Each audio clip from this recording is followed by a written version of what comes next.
دیکھو ہم 2 دن سے ابراہیم علیہ نبی کے علیہ الصلوۃ والتسلیم کا تذکرہ کر رہے ہیں کہ اللہ پاک نے ان کو بڑا زبردست آزمایا.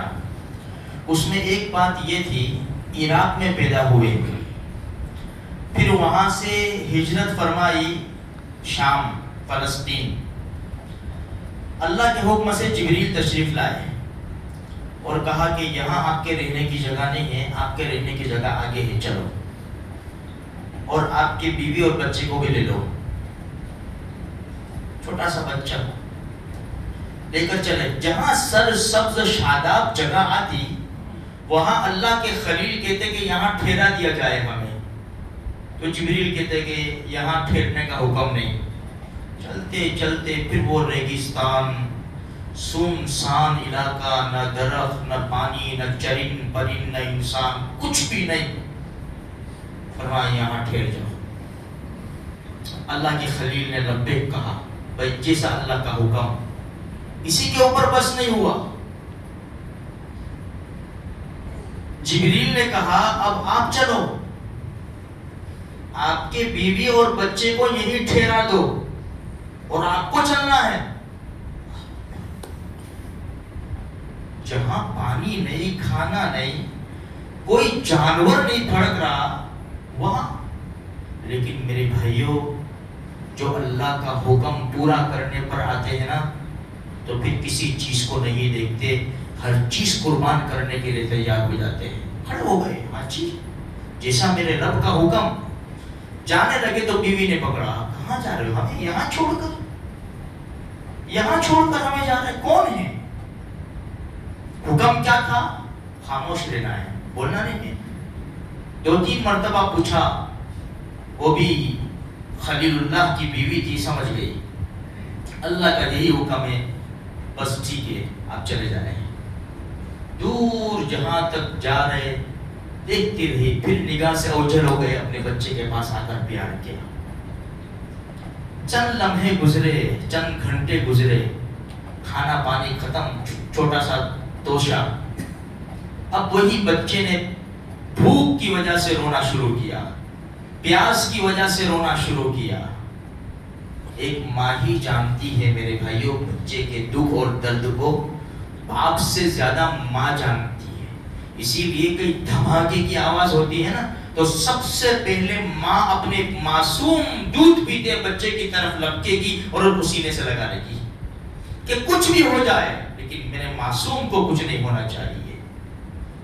کیا گھڑی ہوگی میرے بھائیوں جب حضرت اسماعیل علیہ السلام نے رونا شروع کیا. اب ماں کی ممتا جاگی، بے چین ہو گئی، صفا پر پہنچی، پہاڑی پر بیت اللہ کے پاس رکھا تھا. ابھی بیت اللہ تو وجود میں نہیں آیا تھا، تھکا ہوا تھا. نوح علیہ السلام کی قوم کے اوپر طوفان آیا تھا، اس کی وجہ سے تھکا ہوا تھا.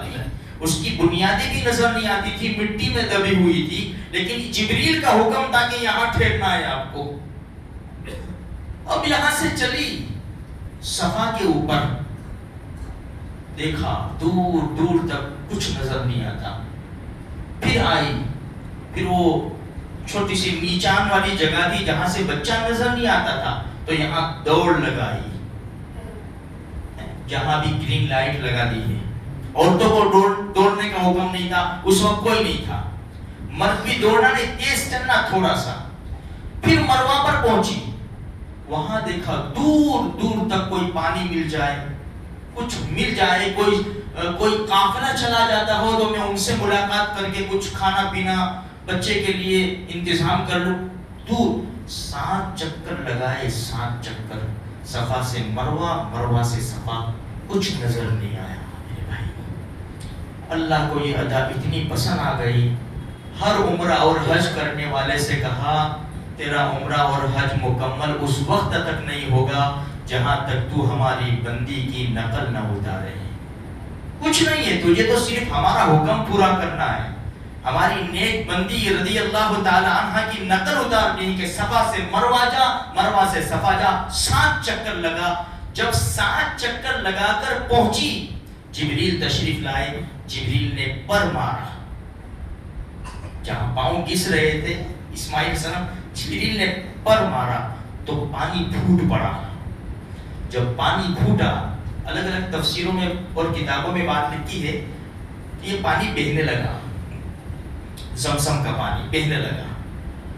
تو یہاں تک لکھا ہے کہ اگر حضرت حاجرہ رضی اللہ تعالیٰ عنہ اس کی بارڈر نہ بناتی تو پوری دنیا میں یہ پھیل جاتا.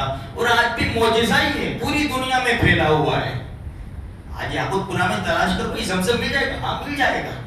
بھائی بیمار کو پلانا ہے بچے کو، ہاں مل جائے گا. پیور زمزم مل جائے گا، ہمارے علاقے میں مل جائے گا الحمدللہ.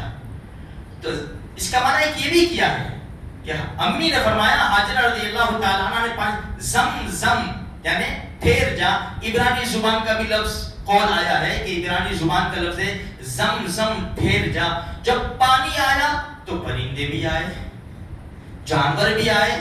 دور سے قافلے والوں نے دیکھا، جانے والوں نے، کہ وہاں پرندے ہیں تو یقیناً پانی ہوگا، تو یہ لوگ بھی آ گئے. یہاں قافلے، پھر انسانیت بھی بسنے لگی آہستہ آہستہ. تو میرے بھائیوں، کہنے کا مقصد یہ ہے بڑی قربانی دی ہے اللہ کے خلیل نے، بڑی قربانی دی ہے. یہ وہ دن ہے کہ ان کا تذکرہ کیا جاتا ہے.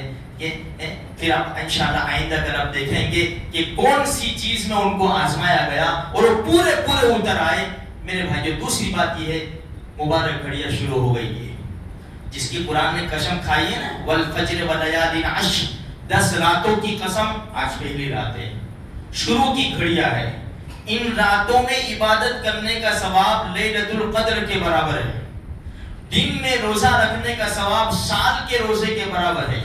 اس لیے پوری رات نہیں تو رات کی کچھ گھڑیاں، کچھ 2-4 رکوع قرآن کریم کے پڑھ لو، 2-4 رکعت پڑھ لو، اللہ سے دعا کر لو، اپنی مغفرت کی دعا مانگو، امت کے حال پر رحم ہو جائے، اس کی دعا مانگو. میرے بھائیوں، چند گھڑیاں اللہ کی عبادت میں گزارو گے تو انشاءاللہ بہت بڑا فائدہ ہوگا. اللہ کہیں سے بات پر عمل کرنے کی توفیق عطا فرمائے.